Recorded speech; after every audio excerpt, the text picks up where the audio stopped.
A kú déédé àsìkò yìí. Kókó inú ìwé ìròyìn la mú wá fún yín láti inú àwọn ìwé ìròyìn ilé wa. Orúkọ tèmi ni Ọmọgbémisọ́lá ọmọ Alọ́gọ̀madẹ̀.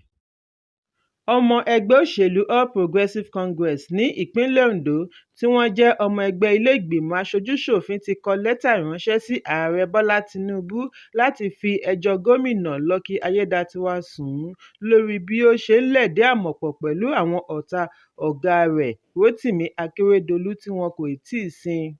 Ìròyìn jábọ̀ wípé wọ́n ṣe ìbúra fún Ayédatiwa gẹ́gẹ́ bí gómìnà lẹ́yìn ikú gómìnà Akeredolu ní ọjọ́ 27 oṣù Kejìlá ọdún 2023. Lẹ́tà tí wọ́n kọ ránṣẹ́ sí Ààrẹ Tinubu ní àwọn ilé ìgbìmọ̀ 6 buwọ́wọ́ lù nígbà tí ó ń bá àwọn akọ̀ròyìn sọ̀rọ̀ ní ìlú Àbújá lórí ìgbésẹ̀ tuntun yìí. Adarí ẹgbẹ́ caucus Honorébù Adésídà ké sí Ààrẹ kí ó bá àwọn dá sí ọ̀rọ̀ ìpínlẹ̀ Ondo nípa kíké sí gómìnà kí ó tètè tọwọ́ ọmọ rẹ̀ báṣọ kí wàhálà tó fẹ́ bẹ́ sílẹ̀ yìí má bàa fa ìjákulẹ̀ fún wọn nígbà ìdìbò gómìnà tó ń bọ̀ lọ́nà. Wọ́n ní láti ìgbà tí wọ́n ti ṣe ìbúra fún Ayédatiwa ni ó ti gbé àwọn ìgbésẹ̀ tí ó tako èròǹgbà olóògbé Akeredolu, bẹ́ẹ̀ ni ìdàgbàsókè ẹgbẹ́ kò kàn án rárá. Àwọn aṣojú-ṣòfin yìí sọ fún Ààrẹ wípé gómìnà ní ìbáṣepọ̀ pẹ̀lú àwọn ọ̀tá olóṣèlú aṣíwájú rẹ̀, wọ́n sì jọ ń gbìmọ̀ pọ̀. Adésídà ní igbákejì gómìnà tí Ayédatiwa yàn jẹ́ ẹni tí gbogbo ènìyàn mọ̀ gẹ́gẹ́ bí ọ̀tá sí Ayédatiwa. Wọn kò ríra lójúkorojú nígbà ayé olóògbé, pẹ̀lú wípé ọ̀wọ̀ kan náà ni wọ́n ti wá. Ọlájídé Adélámì dá wàhálà sílẹ̀ fún olóògbé Akeredolu nígbà tí ó ń du ipò sáà kejì ní ọdún 2020.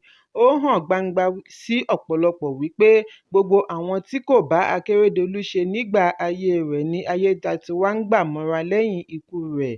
Lára wọn ni yíyan agbẹjọ́rò Kọ́lá Ọláwọyè, ọmọ ẹgbẹ́ APC tí wọ́n jáwé gbélé-ẹ̀ fún tí Ayédatiwa fi ṣe alámòjútó ìpolongo ìbò ní Ọ̀wọ̀, tí ọ̀pọ̀lọpọ̀ ọmọ ẹgbẹ́ bu ẹnu àtẹ́ lù. Wọ́n ní gbogbo iṣẹ́ rere tí Akeredolu ṣe sílẹ̀ ni Ayédatiwa fẹ́ kí ó parun bí ó ṣe ń gba ìgbóríyìn fún àwọn àṣeyọrí olóògbé. Gẹ́gẹ́ bí ọ̀rọ̀ àwọn aṣòfin, wọ́n ní ìkéde ₦35,000 owó amáyédẹrùn fún àwọn òṣìṣẹ́ ìjọba àti àjẹ́lẹ̀ owó oṣù kínní ọdún 2017 tí olóògbé Akeredolu ti bu ọwọ́ lù ní Ayédatiwa ń ṣe àgbékalẹ̀ rẹ̀ bí ẹni wípé òun ni ó ṣe ìbuwọ́lù rẹ̀.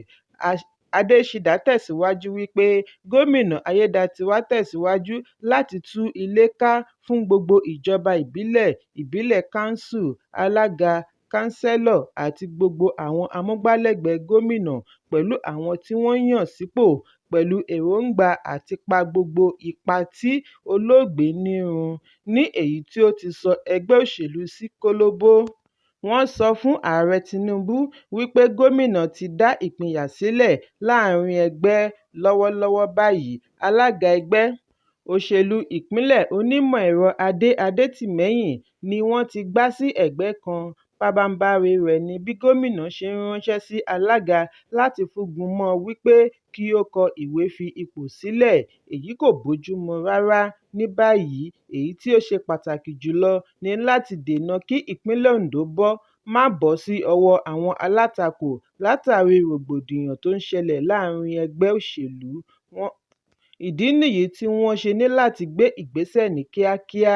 Ẹ̀kúnrẹ́rẹ́ ìròyìn yìí wà nínú ìwé ìròyìn Leadership tó jáde lónìí.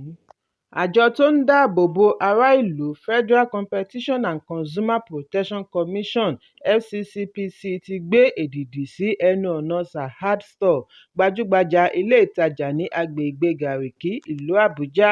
Wọ́n fi ẹ̀sùn kan àwọn alámòjútó ibi ìtajà yìí wípé wọ́n ń yan oníbàárà jẹ látàrí bí wọ́n ṣe ń ta ọjà wọn ní iye tí ó yàtọ̀ sí iye tí wọ́n lẹ̀ mọ́ lára lórí àtẹ.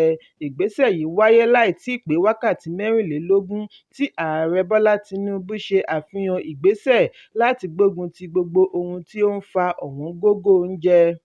Mínísítà fún ìròyìn àti ìdánilẹ́kọ̀ọ́ Mohammed Idris ṣe àfihàn àbájáde ìpàdé tí Ààrẹ Bọ́lá Tinubu ní pẹ̀lú àwọn gómìnà, olórí ẹ̀ṣọ́ aláàbò pẹ̀lú àwọn mínísítà ní Ilé Agbára ìlú Àbújá lánàá. Idris, tí ó fi ẹ̀sùn kan àwọn olókoòwò kan wípé wọ́n ń kó oúnjẹ pamọ́, ṣàlàyé wípé wọ́n ti kànńpá fún àwọn ẹ̀ṣọ́ aláàbò láti ní àjọṣepọ̀ pẹ̀lú àwọn gómìnà gbógun ti ìṣòro yìí. Idris tẹ̀síwájú wípé National Security Adviser, ọ̀gá àgbà àjọ ọ̀tẹlẹ̀múyẹ́ DSS, ọ̀gá ọlọ́pàá yányán, gbogbo wọn ni wọ́n ti darí láti ṣiṣẹ́ papọ̀ pẹ̀lú gómìnà gbógun ti àwọn tí ó ń kó oúnjẹ pamọ́. Ó ní àwọn kan mọ̀ọ́mọ̀ kó oúnjẹ pamọ́ kí ebi lè pa ará ìlú kí wọ́n lè ríbi tà á lówó gọbọi. Ìdí nìyí tí ìjọba ṣe ti ilé ìtajà Sahad títí di ìgbà tí ìwádìí yóò fi parí. Ẹ̀kúnrẹ́rẹ́ ìròyìn yìí wà nínú ìwé ìròyìn Punch tó jáde lónìí. Ó dín díẹ̀ ní wákàtí 24 kí ètò ìdìbò abẹ́lé ẹgbẹ́ òṣèlú All Progressives Congress (APC) ìpínlẹ̀ Edo bẹ̀rẹ̀ ní ọ̀kan lára àwọn olùdíje gómìnà, Pító Ọ̀sàgìẹ̀ Ìzèyàmù, yọwọ́ kúrò nínú ìdíje. Nínú lẹ́tà tí ó kọ ránṣẹ́ lónìí sí alága gbogboògbò fún ẹgbẹ́ òṣèlú APC, Abdullahi Ganduje, tí ó fi ẹ̀dà rẹ̀ ránṣẹ́ sí adelé alága ìpínlẹ̀, Jarrett Tenebe, láti fi tó ẹgbẹ́ létí ìpinnu rẹ̀, ní Ìzèyàmù ti sọ wípé ìgbésẹ̀ ọ̀hún jẹ́ èyí tí ó ní agbára. Ìzèyàmù ni ó ti jẹ́ ọ̀kan lára àwọn aṣíwájú nínú ìdíje kí ó tó jọ̀wọ́ ìdíje rẹ̀ sí ìyàlẹ́nu ọ̀pọ̀lọpọ̀. Èyí ni ìbá jẹ́ ìgbà kẹrin rẹ̀ tí ó ti ń gbìyànjú àti du ipò gómìnà lẹ́yìn tí ó ti sìn gẹ́gẹ́ bí akọ̀wé ìjọba lábẹ́ gómìnà Lucky Igbenedion. Ẹ̀kúnrẹ́rẹ́ ìròyìn yìí wà nínú ìwé ìròyìn Punch tó jáde lónìí. Ikọ̀ ológun ilẹ̀ Nàìjíríà ti mú ọkọ̀ àjàgbé tí wọ́n ní ó kó ọjà tí wọ́n ń pè ní ẹrù òfin lọ ilẹ̀ olómìnira Cameroon. Ọkọ̀ tí ó kó 650 kìlógíráàmù àpò símẹ́ǹtì ni wọ́n ṣe àfihàn rẹ̀ fún àwọn akọ̀ròyìn ní olú iléeṣẹ́ ọlọ́pàá ní ìlú Yola, ìpínlẹ̀ Adamawa. Gómìnà ìpínlẹ̀ Adamawa Ahmadu Fintiri ti fi ìkìlọ̀ ránṣẹ́ lórí gbígbégi dí fífi èròjà ohun èlò ìkọ́lé ránṣẹ́ gba ẹnu ibodè gba ojúnà Adamawa. Agbẹnusọ gómìnà ìpínlẹ̀ àti ọlọ́pàá ìpínlẹ̀, Nwachi Wonosukwu, àti SP Sulaimon Nguroje, bí wọ́n ṣe ìpàtẹ ọkọ̀ yìí ni wọ́n sọ fún àwọn akọ̀ròyìn wípé wọ́n pàdé ọkọ̀ yìí ní ó kù kìlómítà díẹ̀ kí wọ́n dé Jamtari, ẹnu ibodè abúlé láàrin Nàìjíríà àti Cameroon. Wonosukwu ní àwọn wá láti wá sọ̀rọ̀ nípa ìṣòro tí ó ń da ìpínlẹ̀ láàmú. Ó ní àfi bí ẹni wípé ìṣòro tí ọmọ orílẹ̀-èdè ń là kọjá kò tíì tó ní àwọn kan tún gbé ìgbésẹ̀ tó lòdì sí ti ìjọba kò ní gbà. Ó ní kí àwọn akọ̀ròyìn wo ọ̀pọ̀lọpọ̀ ọkọ̀ àjàgbé tí àwọn ológun ṣe ìdáwọ́kọ̀ fún. Nguroje ní tirẹ̀ sọ wípé wọ́n ti dá òṣìṣẹ́ síta káàkiri láti rí i dájú wípé wọ́n tẹ̀lé àṣẹ tí ìjọba pa lórí kíkó ohun èlò ìkọ́lé gba ẹnu ibodè. Ṣùgbọ́n ìyàlẹ́nu ńlá ni ó jẹ́ bí ẹnìkan, Abíọ́lá Oyètúnjí, tí orúkọ rẹ̀ wà lórí wébíìlì ṣe yàgbàdo ẹnu bí ó ṣe rí i wípé ọkọ̀ àjàgbé yìí ti fi dépò iléeṣẹ́ sílẹ̀ ní Yola. Ó ní kò yẹ kí ọkọ̀ yìí fi dépò sílẹ̀ àyàfi bí wọ́n bá ta ọjà inú rẹ̀. Òun kò tíì ta ọjà símẹ́ǹtì inú rẹ̀. Báwo ni ọkọ̀ ṣe ríbi jáde láti dépò Yola? Ó ní títí di àkókò yìí ni dẹ́rẹ́bà fi ń sọ fún òun wípé òun ṣì wà ní dépò.